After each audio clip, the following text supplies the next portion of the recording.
Rich, you said you had something.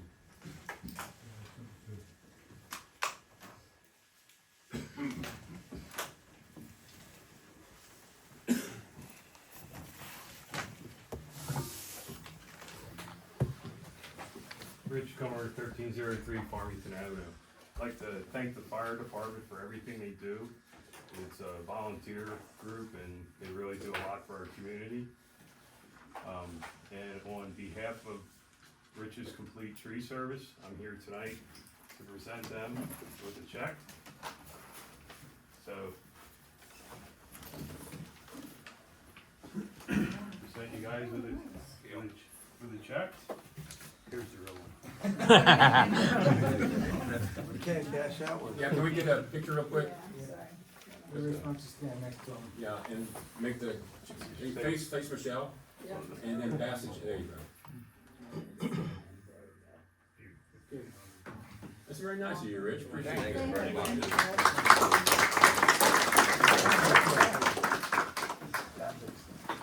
Other public comments? Take Chad.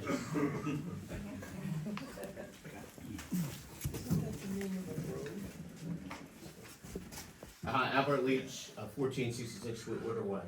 This actually might be a good segment because what I wanted to discuss might have something to do with. I understand the bids are going to be coming in either tomorrow or recently for the new complex, the municipality complex. And one of the questions I believe that was asked was about the fire suppression. Now, I'm hoping maybe that during the commissioner's comments, they may be able to discuss as into why the new building is not gonna have a fire suppression system, why it's not needed maybe, just to allow the public to understand the whole nuances as to why it may or may not be needed. I could say in the insurance business, which I'm in, I would not be able to find a carrier for a building that does not, a new building, that does not have a fire suppression system. Now, municipalities do have the ability to self-insure, and that may be the case that we're looking at now. So I'm just wanting to know if possibly you may be able to discuss, at least to the public, as into why that is not needed. That's all. Thank you. Yes, sir.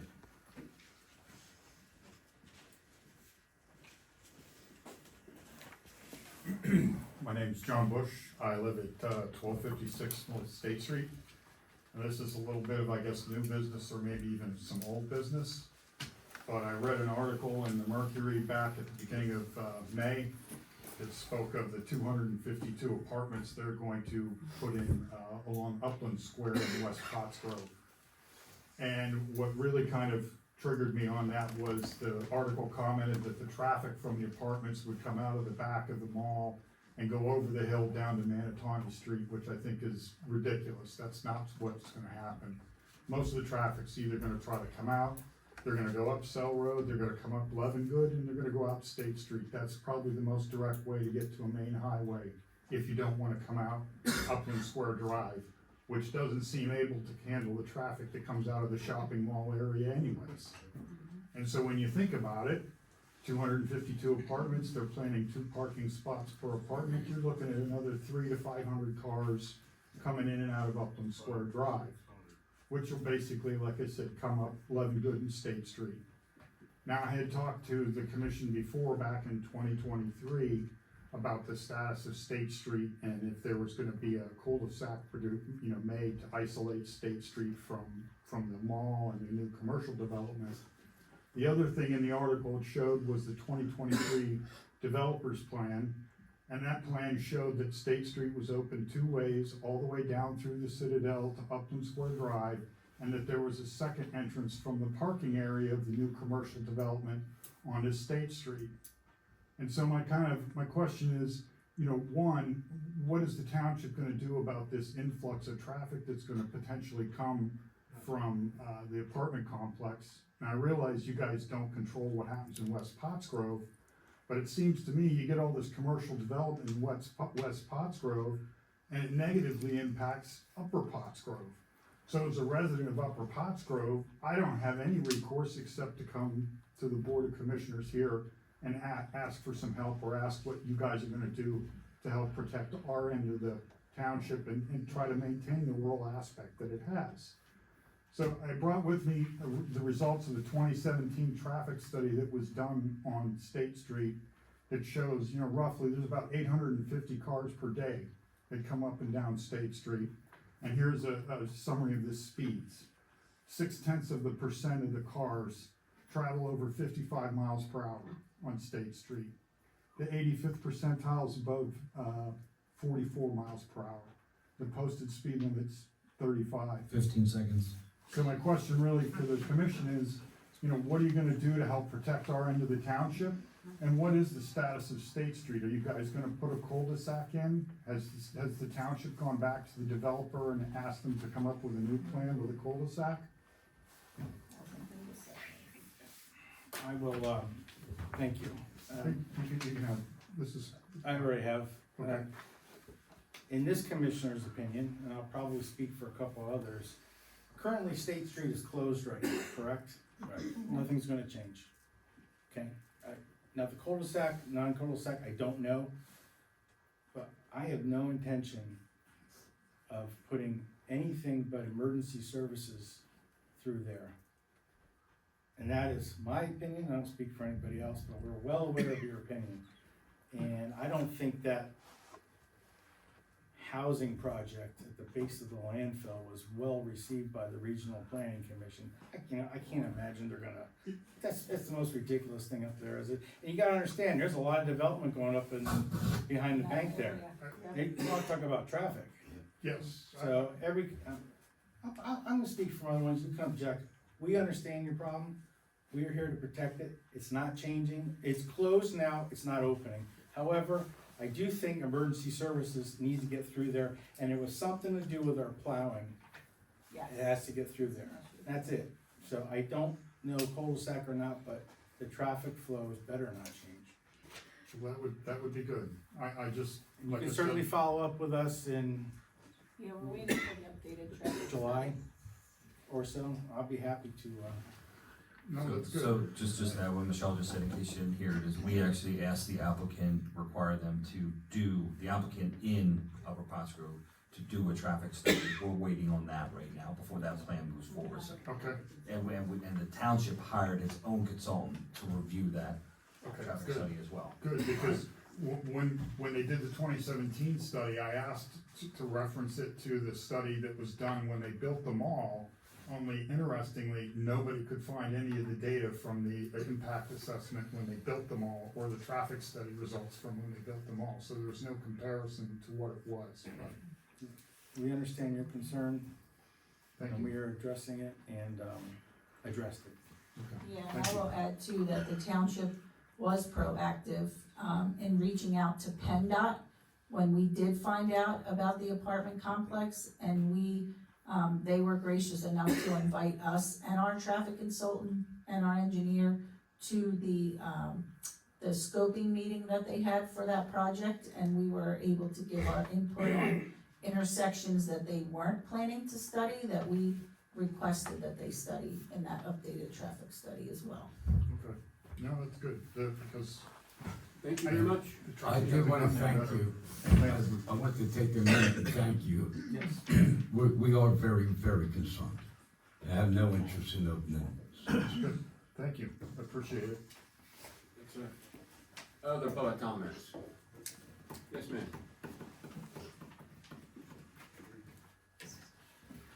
Josephine Class, 2086 Yarnow Road. When we were talking about the MPDE Act earlier this evening, I have a right to know here from McGalloway and Hardy, and it states from Mr. Picconi's attorney.